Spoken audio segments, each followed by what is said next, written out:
전도서 4장 1절로 3절 말씀, 하나님의 말씀입니다. 내가 다시 해 아래에서 행하는 모든 학대를 살펴보았도다. 보라, 학대받는 자들의 눈물이로다. 그들에게 위로자가 없도다. 그들을 학대하는 자들의 손에는 권세가 있으나 그들에게는 위로자가 없도다. 그러므로 나는 아직 살아있는 산자들보다 죽은 지 오랜 죽은 자들을 더 복되다 하였으며 이 둘보다도 아직 출생하지 아니하여 해 아래에서 행하는 악한 일을 보지 못한 자가 더 복되다 하였노라. 아멘. 세상의 모습이 참 많이 변했습니다. 몇 가지만 변한 것이 아닙니다. 총체적으로 변했고, 그리고 지금도 변해가고 있습니다. 세상이 변한 모습에는 긍정적인 면도 있고 부정적인 면도 있습니다. 하지만 부정적인 면이 더 많아 보이는 것이 사실입니다. 대표적인 것으로는 사람이 있어야 할 자리에 사람이 없어지고 있다는 것입니다. 2019년에는 라스베가스에서 소비자 전자기기 박람회가 열렸습니다. 이때 사람과 함께하는 동반자로 로봇이 수십 종 출품되었고, 또 불과 1년이 지난 2020년에는 로봇의 수가 더 많이 증가했습니다. 그중 일본이 만들어낸 로봇은 펭귄 인형 같은 모습을 하고 있습니다. 그리고 자사 홈페이지에는 이런 글이 있습니다. 로봇이 세상에 태어난 단 한 가지 이유, 당신에게 사랑받기 위해 라는 글이 홈페이지에 올라와 있습니다. CCM 가사가 생각나게 하는 글귀이죠.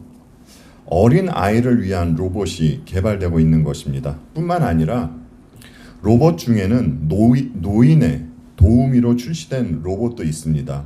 이 로봇은 사람의 표정을 살피면서 웃음소리를 내거나 약 먹을 시간을 알려주기도 합니다. 세계에서 가장 고령화된 나라는 일본입니다. 현재 일본은 65세 이상이 전 국민의 4분의 1을 차지하고 있습니다. 그러나 2050년쯤에는 앞으로 30년 후에는 인구의 절반이 노인들이 될 것이다 라는 전망을 하고 있습니다. 이 시대 사람들을 가장 아프게 하는 것은 암도 아니고 어떠한 질병도 아닌 우울증입니다. 노년층이 느끼는 외로움은 매우 심각한 것입니다. 믿기지 않겠지만 일본 노년 남성의 15%는 대체로 2주 동안 그 누구와 한마디 말도 하지 않고 지낸다라고 합니다. 여성 연금자 분들 중에서도 삶이 너무나 외로워서 일부러 매장에서 물건을 훔치고 감옥에 들어가는 분들도 있다고 합니다. 사람이 그리운 것이죠. 87세의 어떤 여성은 남편과 사별을 하고 자식하고도 떨어져 살고 있습니다. 산자락의 넓은 집에서 혼자 지내고 있습니다. 그런데 이분이 어떤 경로를 통해서 도우미 로봇을 만나게 됩니다. 이 로봇은 주인이 기억할 일을 알려주면서 또 그 주인 앞에서 사랑스럽고 다정한 몸짓을 취한다고 합니다. 이 87세의 여성이 로봇과 1년 정도 생활을 하고 난 후에 이런 말을 합니다. 처음 로봇 이야기를 들었을 때는 별 기대가 없었어요. 하지만 지금은 로봇과 절대 떨어지고 싶지 않아요 라고 말입니다. 그녀가 아침에 일어나면 좋은 아침이에요. 아무개님, 안녕히 주무셨어요 라고 인사를 건넵니다. 그녀는 말합니다. 로봇이 내게 말을 걸었을 때 마음이 굉장히 들떴어요. 누군가 내 이름을 불러주고 좋은 아침이라고 인사하는 게 굉장히 오랜만이었거든요. 사람들은 외로움이라고 하면 수동적인 것, 조용한 것, 침묵 같은 것을 상상하게 됩니다. 정적인 것을 연상시키기 때문이죠. 하지만 외로울 때 우리가 몸에서 일어나는 화학적 반응은 우리가 외부로부터 어떤 공격을 받을 때 그 반응, 또 무엇과 맞서 싸우거나 도망할 때 그 반응과 동일하게 나타난다라고 합니다. 오늘 본문에서 말하듯이 외로운 사람들은 무언가로부터 학대받고 있기 때문에 나타나는 반응이라는 것이죠. 오늘 본문 말씀 1절만 제가 다시 한번 읽어보겠습니다. 내가 다시 해 아래에서 행하는 모든 학대를 살펴보았도다. 보라, 학대받는 자들의 눈물이로다. 그들에게 위로자가 없도다. 그들을 학대하는 자들의 손에는 권세가 있으나 그들에게는 위로자가 없도다. 오늘 본문에서 전도자는 자신이 직접 본 것 중에 한 가지를 말하고 있습니다.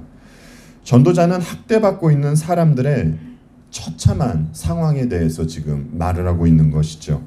학대받는 사람들의 심경을 그들이 흘리는 눈물로 전도자는 말해주고 있습니다.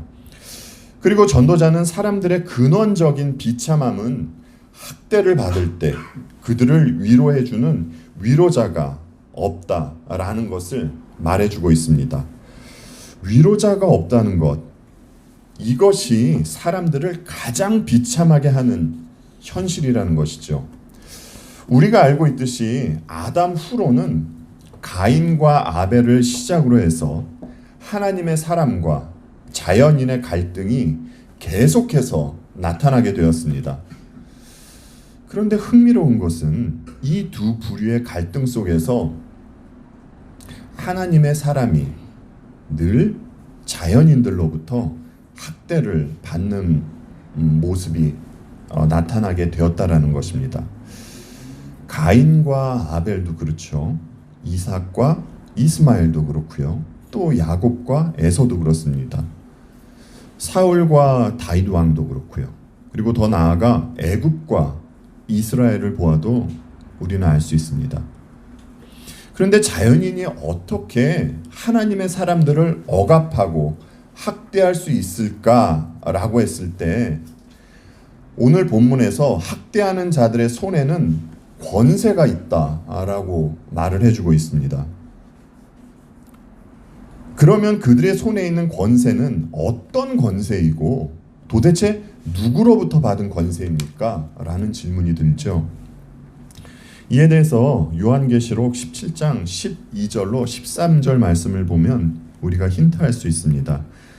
내가 보던 10뿔은 10왕이니 아직 나라를 얻지 못하였으나 다만 짐승과 더불어 임금처럼 한동안 권세를 받으리라.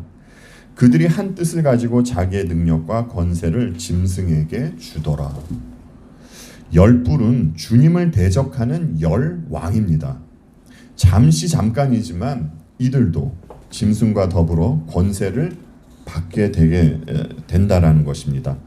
그러니까 아담이 범죄한 후로는 사탄으로부터 권세를 받은 이들이 온 세상을 장악하게 되는 것입니다. 한 가지 여러분과 생각해 보고 싶은 사항이 있습니다. 부패한 세상 속에서 살아가는 이유로 기독교인이라고 꼭 경제적으로 어렵게 살아야 하는 것은 아닙니다. 열심히 노력하고 또 열심히 일하는 분들은 경제적으로 넉넉하게 살아갈 수 있습니다. 일반적으로 말입니다. 그런데 또 아무리 열심히 살아도 어렵게 살아가는 분들이 있다라는 것도 이 사실도 부정할 수 없는 것입니다. 왜냐하면 세상은 지금 불의하기 때문입니다. 그리고 다수의 사람이 평화를 원해도 소수의 몇 사람으로 인해 전쟁도 벌어지는 일이 발생합니다. 하지만 여기서도 죽음을 당하는 것은 평화를 원하는 다수의 사람이 죽게 됩니다. 왜 그렇습니까? 도대체 왜 이런 일들이 벌어집니까? 학대하는 자들의 손에는 권세가 있기 때문입니다. 그리고 마찬가지로 세상이 불의하기 때문입니다. 세상이 죄악으로 물들어 있다라는 것을 여러분 우리는 어떻게 알 수 있습니까? 무엇을 보고 세상이 불의하다고 말할 수 있습니까? 네, 지금 세상을 보면 하나님을 대적하는 가르침이 범람하고 있습니다. 그리고 사람에게서 하나님의 형상이 아닌 사탄의 형상이 나타나는 것을 보면서 우리는 알 수 있습니다. 본문 1절에서 학대하는 자의 손에는 권세가 있다고 했는데 사람들이 이 권세로 무엇을 합니까? 세상의 질서를 무너뜨리고 균형을 깨버립니다. 남이야 어찌 되었건 혼자서 독식하려고 하는 것이 죄악된 인간의 모습이라고 할 수 있습니다. 인간 사회에서는 상위 1%의 자산 총액이 하위 50%의 자산 총액과 비슷합니다. 이것은 상위 85명의 부자가 하위 35억 명의 재산을 모두 합한 액수만큼 가지고 있다라는 것입니다. 왜 이런 현상이 나타나게 되었다고요? 네, 세상은 악으로 물들어 있기 때문입니다. 그리고 불의하기 때문입니다. 크고 작은 사회에서는 그것이 무엇이 되었건 한쪽으로 쏠리게 되면 나머지 부분은 결핍을 느끼게 됩니다. 만약 전도자가 이 시대를 본다면 본문 1절과 똑같은 말씀을 하셨을 겁니다. 그리고 사람들은 자신들의 잘못은 생각하지 않고 하나님이 살아계시다면 세상이 왜 이런 일들이 벌어지고 있는가 라며 하나님의 존재를 부정하는 사태에 이르게 됩니다. 저와 여러분이 지금 살고 있는 이 시대가 바로 그런 심각한 시대입니다. 본문만 보자면 전도자는 마치 삶보다는 죽음이 좋은 것처럼 사람들에게 죽음을 독려하는 것처럼 보여집니다. 그도 그럴 것이 위로자가 없이 삶이 학대와 억압으로만 이루어진다면 그리고 악한 일만 보면서 산다면 이 세상에 있을 이유는 없을 것입니다. 그래서 참 소망이 없이 살아가는 이들에게 자살이 유혹으로 다가오게 되는 것이죠. 하지만 사람들이 간과하고 있는 것이 있습니다. 모든 사람이 죽음을 맞이해야 하듯이 죽음 후에는 반드시 하나님으로부터 심판을 받게 된다라는 사실 말입니다. 그러면 세상에는 왜 학대와 억압이 만연하게 되었습니까? 라고 할 때 도대체 무엇이 사람을 이 지경으로 만든 것입니까? 라고 할 때 우리 사도 바울은 로마서 1장 28절로 32절에서 이렇게 말씀을 해주고 있습니다. 또한 그들이 마음에 하나님 두기를 싫어하매 하나님께서 그들을 그 상실한 마음대로 내버려 두사 합당하지 못한 일을 하게 하셨으니 곧 모든 불의, 추악, 탐욕, 악의가 가득한 자요 시기, 살인, 분쟁, 사기, 악독이 가득한 자요 수군수군하는 자요 비방하는 자요 하나님께서 미워하시는 자요 능욕하는 자요 교만한 자요 자랑하는 자요 악을 도모하는 자요 부모를 거역하는 자요 우매한 자요 배약하는 자요 무정한 자요 무자비한 자라. 그들이 이 같은 일을 행하는 자는 사형에 해당한다고 하나님께서 정하심을 알고도 자신들만 행할 뿐 아니라 또한 그런 일을 행하는 자들을 옳다 하느니라. 여러분, 사람들이 하나님의 뜻을 알고도 일부러 거역한다라는 것입니다. 사람들이 하나님을 버렸기 때문에 지금 세상에 이런 일들이 벌어지고 있는 것입니다. 사람들이 하나님을 떠난 결과로 주어지게 된 것이죠. 사실 학대와 억압은 죄로 인해서 인간에게 나타난 증상에 불과합니다. 그렇다면 사람들을 억압하고 실제로 사람들을 억압하고 있는 것이 무엇이겠습니까? 네, 죄입니다. 실상은 사람들이 죄의 권세 아래에서 학대를 받고 억압받는 것입니다. 죄의 권세 아래에 있는 사람은 죄를 지을 수밖에 없습니다. 태생 자체가 그렇습니다. 그리고 자신이 지은 죄의 책임을 져야만 합니다. 그래서 주께서 이런 말씀을 하지 않으셨습니까? 죄를 범하는 자마다 죄의 종이라고 말씀을 해주셨죠. 구약의 예레미야 선지자는 하나님께 반역한 이스라엘 백성들에게 이런 말씀을 하셨죠. 너의 죄악이 너에게 아픔을 주었고 그 아픔이 너의 마음속에까지 파고들었다. 예레미야 선지자는 죄악으로 받는 아픔은 마음속에까지 파고든다라는 표현을 합니다. 여러분, 이 아픔이 얼마나 크면 파고든다는 표현을 하겠습니까? 그야말로 모든 인간은 죄로 인해서 눈물을 흘릴 수밖에 없는 처참한 존재들이다라는 것입니다. 사람들이 죄 때문에 받는 고통은 이루 말할 수가 없는 것입니다. 죄의 삭은 사망일 정도로 죄가 만들어낸 고통을 사람이 감내하기란 어렵습니다. 그런데 사람을 더 힘들게 하는 것이 있습니다. 앞서 언급했듯이 사람들을 가장 힘들고 처참하게 만드는 것, 이것은 바로 참된 위로자가 없다는 사실입니다. 죄는 수직적으로 하나님과의 관계를 끌어놓습니다. 그리고 이로 인해서 수평적인 인간관계도 모두 끊어지게 됩니다. 그래서 이제 사람들은 진정으로 위로를 받을 수 있는 곳이 없게 되었습니다. 죄는 모든 관계를 끊어놓는 무서운 파괴력이 있습니다. 이것이 사람이 겪는 가장 큰 비참함입니다. 이것이 하나님을 떠난 인간의 비참함이라고 말씀드릴 수 있습니다. 그리고 이것이 모든 사람들의 실체라는 것이죠. 예를 하나 들어보겠습니다, 여러분. 초등학교에 다니는 두 학생이 있습니다. 두 학생은 장난으로 높은 담벼락에서 뛰어내렸습니다. 두 아이 모두 다리가 부러지고 말았습니다.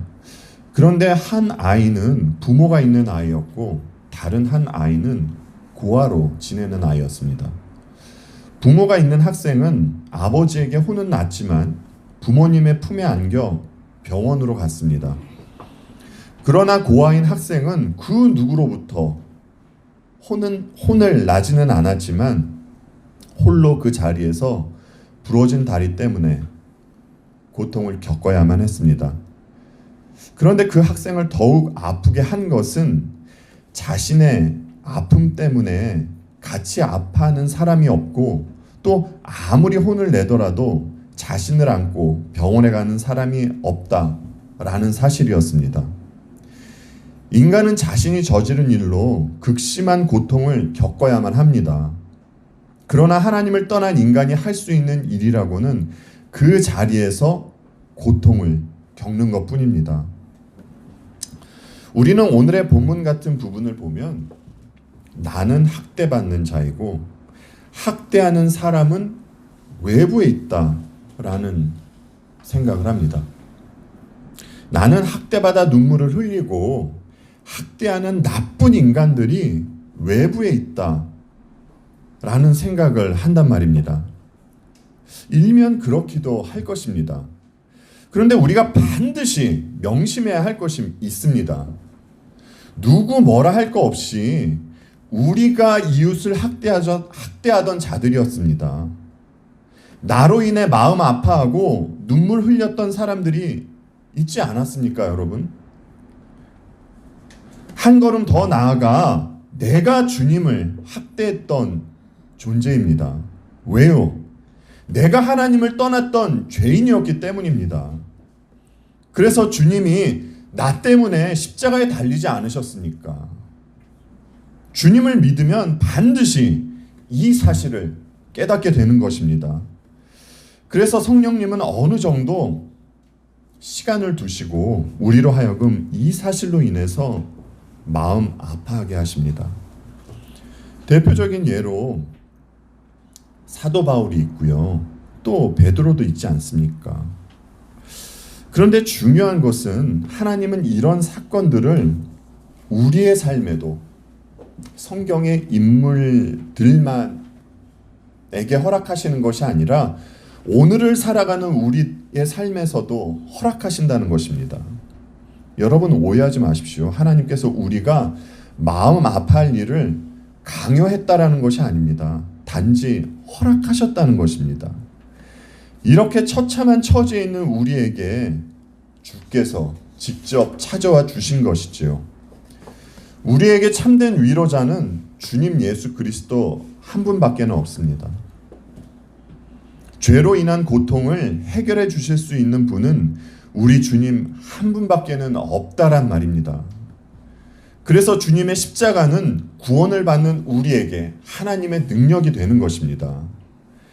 주님의 보혈이 흐르는 십자가만이 우리를 위로해 줄 수 있습니다. 본문 2절에서 이런 말씀이 있죠. 산자들보다 죽은 자들이 더 복되다 라는 말씀이 있죠. 그러나 이제 성도는, 저와 여러분은 예수 그리스도로 말미암아, 우리 주님으로 말미암아 살아서도 죽어서도 복된 존재가 된 것입니다. 왜냐하면 바울이 말씀하셨듯이 사나 죽으나 우리는 주의 것이기 때문입니다. 오늘 본문을 보면 마치 하나님께서 이 세상을 보면서 말씀을 하시는 것 같다라는 생각도 들기도 합니다. 그래서 위로자가 없이 눈물로 지내는 이들에게 위로자가 되시기 위해서 하나님은 직접 이 땅으로 오셨습니다. 천지를 창조하시고 창조하신 우주를 섭리해 가시는 하나님께서 사람의 몸을 입으시고 이곳으로 오셨단 말입니다. 그러면 이 땅에 오실 때 세상이 말하는 힘과 능력을 가지고 오셨습니까? 아닙니다. 우리와 똑같이 갓난아기의 모습으로 이 땅에 오셨습니다. 여러분, 갓난아기는요, 힘이 없는 존재입니다.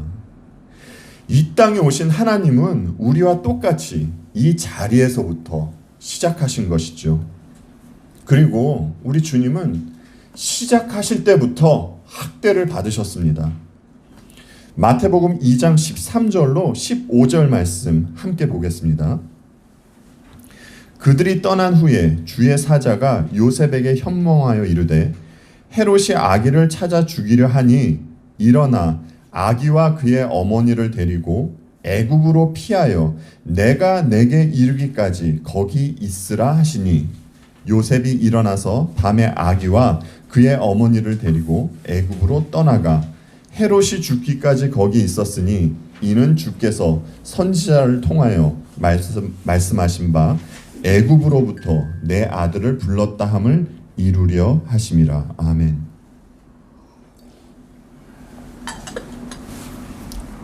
성육신하신 하나님은 태어나면서부터 죽음을 피하기 위해서 어디론가 피신을 하셔야만 했습니다. 그리고 주님은 가족으로부터도 잠깐이지만 정신이 이상한 사람 취급을 받기도 했습니다. 그리고 주께서 귀신을 고쳐주셨을 때 오히려 주님이 귀신 들린 사람으로 취급을 받았기도 했었고요. 주께서 진리를 전하실 때 오히려 거짓말하는 사람으로 취급을 받기도 하셨습니다.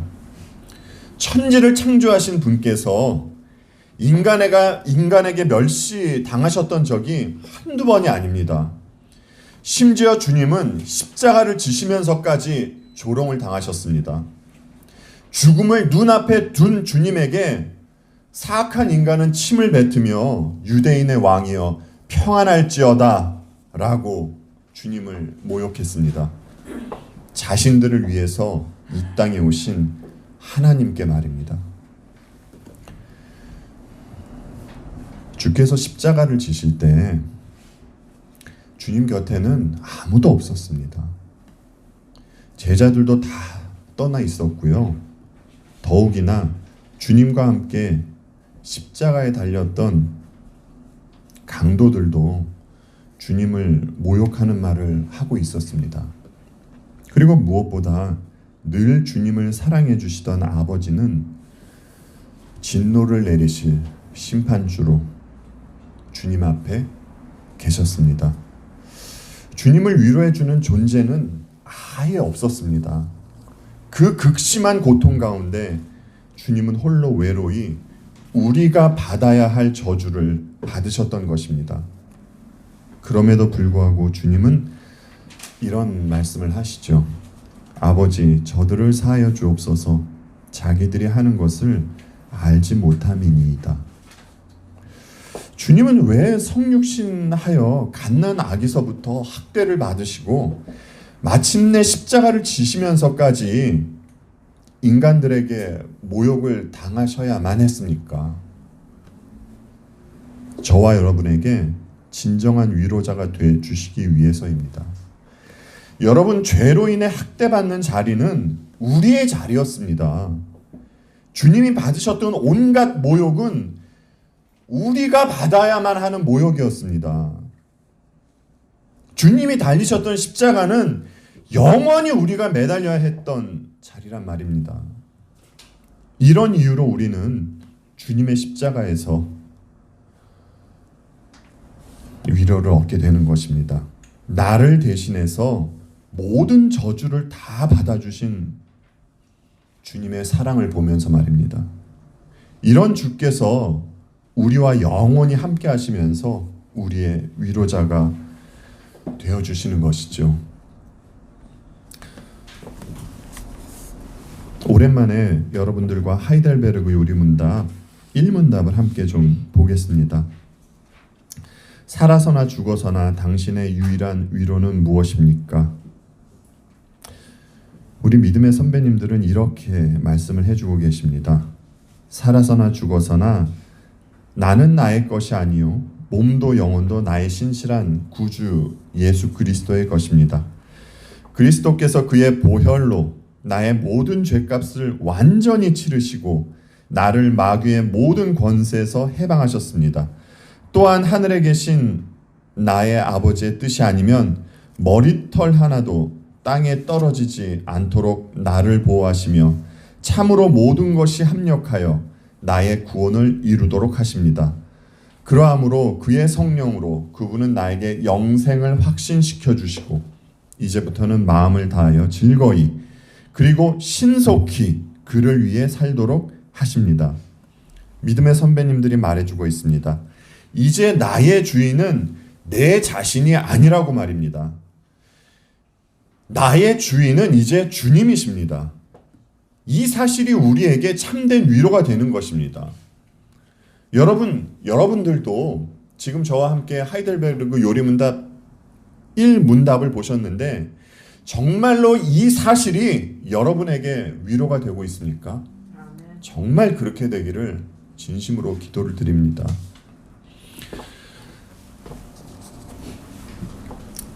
하이델베르그 요리문답은 이렇게 끝이 납니다. 신속히 그를 위해 살도록 하십니다. 라고요. 여러분, 어떻게 사는 것이 주님을 위해 사는 것입니까? 오늘 본문이 실려 있는 전도서는 이런 말씀을 하시면서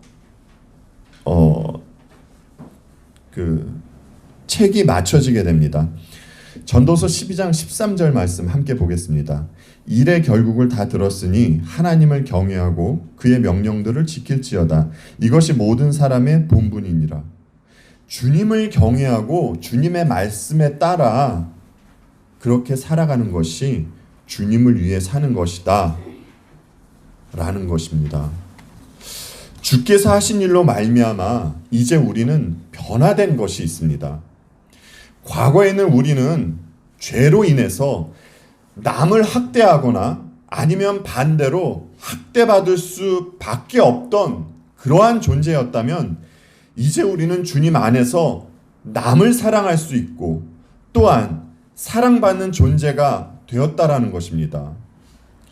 여러분, 이 사실을 알았다면 우리에게 어떠한 반응이 나타나야 되겠습니까? 죄 때문에 학대받고 있는 이들에게 주님을 알려주어야 하지 않겠습니까? 여기 진짜 당신이 흘리는 눈물을 닦아주실 수 있는 분이 있다라고 말입니다. 이분만이 멸망으로 치닫고 있는 세상에서 참된 위로를 줄 수 있습니다. 이분께 가기 위해 우리의 어떤 공로나 자기 의의가 필요 없습니다. 그리고 내가 얼마만큼 물질을 소유하고 있고 없고도 필요가 없습니다. 세상의 지위와도 상관이 없습니다. 그저 빈손들과 앞에가 주님의 십자가만을 붙잡으면 된다라는 이 기쁜 소식을 알려주어야 하지 않겠습니까? 그리고 참된 위로를 받은 존재답게 남에게, 이웃에게 따뜻한 이웃이 되주어야 하지 않겠습니까? 저는 여러분이 세상에서 찾아보실 것 다 찾아보시고 또 해보실 것 다 해보시고 수없이 많은 경로를 통하여 비로소 답을 얻고 이 자리에 있는 것이라 생각합니다. 정말 그렇습니다. 아무리 눈 씻고 찾아봐도 주님 외에는 우리가 위로받을 곳이 없습니다. 말씀을 시작하면서 로봇에 대해서 말씀을 드렸습니다. 사람들에게 있던 따뜻하고 포근했던 모습들이 사라져가고 있는 시대인 것 같습니다. 그리고 앞으로는 더 사람들에게 이런 모습이 사라지게 될 것이고요. 성경은 죄의 가장 대표적인 증상을 이기주의로 말하고 있습니다. 그러나 사람들은 이기주의 변종으로 점점 더 변해갈 것이고요. 우상을 섬기면서 개인이 생각하는 위로를 받을 것입니다. 그리고 이것을 당연하게 여기게 될 것입니다. 로봇이 사람들에게 편리함을 줄 수 있을 것입니다. 그리고 사람들에게 웃음을 줄 수도 있고요. 그러나 로봇에게 위로를 얻는다라는 것은 정말 이 시대의 심각성을 보여주고 있는 한 단면이 아닐 수 없습니다. 왜냐하면 사람이 있어야 할 자리를 대신해서 로봇이 있는 것이기 때문입니다. 그리고 로봇이 하나님을 대신하는 역할도 하기 때문입니다. 사람은 언젠가 이 세상과 작별을 고하게 됩니다. 지금부터, 오늘부터 주님의 위로를 받고 살던 분들이 훗날에도 하나님 나라에서 따뜻한 주님의 손길을 받고 느끼게 되는 것입니다. 요한계시록 7장 16절로 17절에 이런 말씀이 있습니다. 이 말씀을 읽고 오늘 말씀을 제가 마치도록 하겠습니다. 그들이, 성도는 다시는 줄이지도 아니하며 목마르지도 아니하고 해나 아무 뜨거운 기운에 상하지도 아니하리니 이는 보좌 가운데 계신 어린 양이 그들의 목자가 되사 생명수 샘으로 인도하시고 하나님께서 그들의 눈에서 모든 눈물을 씻어주실 것임이라. 아멘. 지금 오늘을 살아가면서 주님으로 말미암아 살아가고 주님으로 말미암아 위로를 받는 이들이 훗날 지금 저희가 함께 읽은 요한계시록 7장에서 말해주고 있는 그 위로를 받게 되는 것입니다. 지금 이 땅에서는 주님과 전혀 아무런 상관없이 또 주님이 아닌 다른 것으로부터 위로를 받다가 훗날 하나님 나라에 간다고 해서 하나님이 우리들의 눈물을 닦아주는 것은 아닙니다. 우리들은 항상 오늘을 살아가는 이 삶과 훗날 영생의 삶에는 연속성이 있다라는 것을 늘 염두하고 인식하면서 살아야 할 것입니다. 오늘을 주님의 통치를 받으며 주님의 위로를 받는 이들만이 영생을 누리게 된다는 사실 말입니다. 이 사실을 마음판에 새기고 살아가는 저와 여러분이 되기를 바랍니다. 기도하겠습니다.